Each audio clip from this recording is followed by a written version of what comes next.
మంత్రాన్ని ఒకటి చెప్తా నేను. అది మీరు రోజు ఉదయాన్నే స్నానం చేసిన వెంటనే జపించవచ్చు అన్నమాట. గాయత్రి మంత్రానికి 24 అక్షరాలు ఉంటాయి. ఇప్పుడు నేను చెప్పేదానికి కూడా శ్లోకానికి కూడా 24 అక్షరాలు ఉంటాయి. ఇది దేవి భాగవతంలోనిది. వ్యాసుడు మనకు అందించాడనమాట. అందరం కూడా ఈ మంత్రాన్ని చేసి తరించడం కోసం మా గురువు గారు ఈ మంత్రాన్ని చెప్పారనమాట. కాబట్టి ఈ మంత్రాన్ని చెప్తాను. మీరు రోజు స్నానం చేసిన వెంటనే 108 సార్లు చేసుకుంటే మనిషికి అనేకమైన ఈతి బాధలు ఉంటాయన్నమాట. ఇప్పుడు మనం పుట్టిన వెంటనే ఆరోగ్యం సక్రమంగా ఉండాలి, అది కోరికే. ఆ తర్వాత చదువుకోవడానికి వెళ్తాం, మంచి చదువు రావాలి, అది కోరిక. తర్వాత ఉద్యోగం రావాలి, అది కోరిక. బాగా డబ్బులు రావాలి, పెళ్లి కావాలి, పిల్లలు ఉండాలి, మంచి ఇళ్ళు ఉండాలి, అలాగే కార్లు ఉండాలి, తిరగడానికి, అన్యోన్య దాంపత్యం ఉండాలి. ఏదో ఒక రకమైన కోరిక ఉంటుంది. ఈ కోరికలన్నీ కూడా తీరడానికి నేను చెప్పే మంత్రం పనికొస్తుంది.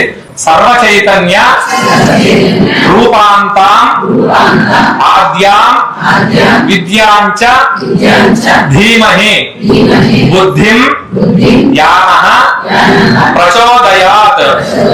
అంటే జీవరూపంలో ఉన్న ఏ దేవతా శక్తి అయితే ఉంటుందో అటువంటి గొప్ప శక్తిని నేను ఉపాసన చేస్తున్నాను.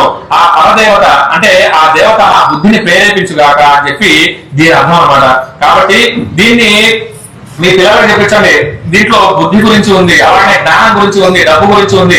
అన్ని కూడా ఈ చదివితే రానిదంటూ ఏది ఉండదు అన్నమాట. ఇప్పుడు ఈ చెప్పే మంత్రాన్ని మీరు చేసుకోండి. ఇది గాయత్రి మంత్రంతో సమానమైన మంత్రం అన్నమాట.